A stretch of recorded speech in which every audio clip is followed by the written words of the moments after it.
Hey, I got a new guest on my podcast today. Hey, how you doing? Hey, what's going on, man? Can you introduce yourself for the public? Yeah, I'm Bandit the Rapper. Hey, and hold up.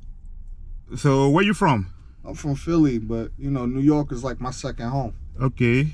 And what's the difference between Philly and New York for you? The food and the people. Definitely the fashion too. Okay. Definitely the fashion. And how did you first get into music? Just getting inspired. For those that don't know that, you know, man, Philly is really like a musical city. Like most people, there are rappers, singers. So I was already raised around it. Okay. And what inspired your stage name, Bandit The Rapper? The bandit part came from like, you know, I just wanted to take spotlight, run with it, take guys' girlfriends and all that. And then the rapper part, you know, that got thrown on when I would call people and talk to them, and they'd be like, Bandit who? I'm like, you know, Bandit the Rapper. And then I just, you know what I mean? I just kept it. Okay. Like, yeah, let's put it all together. And how would you describe your sound in 3 words?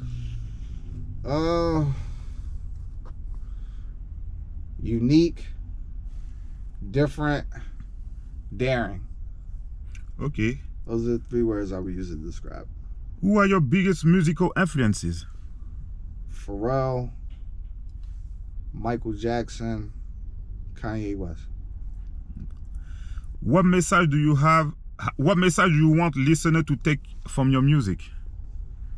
Don't be scared to be yourself. Don't be scared to do things outside the box. You don't gotta do what everybody else is doing. There's always more than one way to make a dollar. So, you know, not saying that everything in music is about the money, but you know, we got to be open to doing different things. Which project or song are you most proud of so far? Damn, that was a tough one.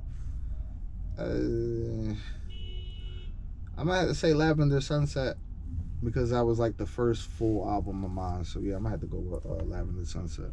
Okay. Yeah. And how has your journey with Sony shaped your career? How's the journey with them? Yeah. Shape your career, like make. Oh, it makes everything good. It makes everything work together correctly. You know. Okay. I have a good team behind me, and I can make the calls happen and get what I need to get done. So, you know, okay, we go with that. And what was it like being featured on MTV or BET? It was like a dream come true, you know. Like I grew up, like that's what inspired me. Like growing up, I watched a lot of music videos growing up. So like when I watched that, my first time seeing that, it felt like, you know, it just felt like so surreal. Like, oh shit, this is really happening. Okay. You know what I'm saying? And how do fashion and music connect in your personal style? Fashion is everything. Music is everything. So they're both everything. They literally go together. Like that's just how I look at them. There is no huge gap between the two, because what musicians wear, the fashion industry follows, and vice versa. So you know what I mean? I'm just here to bridge the gap between the two. And what was your experience like in New York Fashion Week? Great. New York Fashion Week definitely shows me plenty of love. You know, a lot of press, a lot of media, and all that good stuff. So, you know, I just walked. Shout out to Chargene for that, and yeah, you know. Can you tell us about your latest upcoming release? My latest upcoming release is Cloud 9 is the album, and Cloud 9 did very well. I have some big features on there. I worked with Red Spade Music Group on that album, and yeah, I just, you know, I think everybody should go check it out. Go take a listen to the album for yourself and let me know what you think. But it's a masterpiece. At the end of the day, Cloud 9, that album, that's like a masterpiece. Like there is no way around that. And what's your creative process like in the studio? I'm cooking. That is like, I'm literally a chef. I'm in there with a bunch of different ingredients, and I'm just I'm coming up with different dishes that I know that the people are gonna like.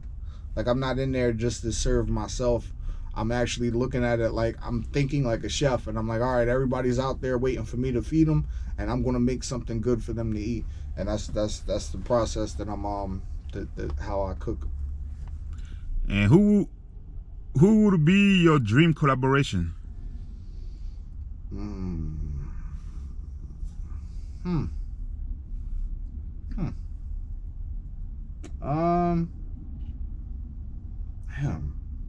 Are they living or dead? Like, it doesn't matter if they're alive or not? Yeah, it doesn't matter. Okay, so then, yeah, Michael Jackson. All right. What advice would you give to the new artists coming up? Do this. If this is what you want to do, do it. Don't let nobody tell you you can't do it, because they just projecting what their own insecurities on you. Can't let nobody tell you what you can't do. Just do it. Just invest in yourself. Treat it like anything else. You know, when you're young and you're about to go to college, what you got to do, you got to invest in yourself and pay for tuition. So the same thing applies to this music. You got to have some money, and you got to, you know, go invest in a good studio, good production, and all of that'll pay off. But there's no shortcuts with it. That's my word of advice. Do you think the streamers are killing the music industry? Nah, I like the streamers. I think that everything is everything evolves into something. So the streamers are cool with me. I don't think they're killing it. I think that we just have to put out better quality music. That's what's killing it. It ain't we can't blame them. No, can't blame them. Just like we can't blame the podcasters or no. Just put out good quality music. How you handle your mental health? I'll be honest. On the mental health side, I try to become as creative as I can during any problems, like if I'm going through any depression or anything. But unfortunately, it'll dig you in deeper if you're not able to create, because now you're feeling like even worse about certain things. So I try to find other things to do, whether I'm just like drawing or, take a walk, vent. So like, it's always good to have that one good friend around that you can vent to and really trust and believe that they're not gonna, use anything you say against you, type of thing. So that's mostly what I like to do for my mental health. Like, okay, just vent to a good friend and stay creative. And what's next for Bandit The Rapper in 2026? A lot more fashion, a lot more collaborations. I got a lot of big collaborations that I'm working on right now with different clothing lines. You name it. Like, it's going to be an amazing year. I advise everybody to just stay tuned in. Just stay tuned in. It's going to be a great year. Thank you for your time, Benny. Thank you. That's it for me. Thank you for your time. I appreciate you. Thank you, boss man. Yes, sir.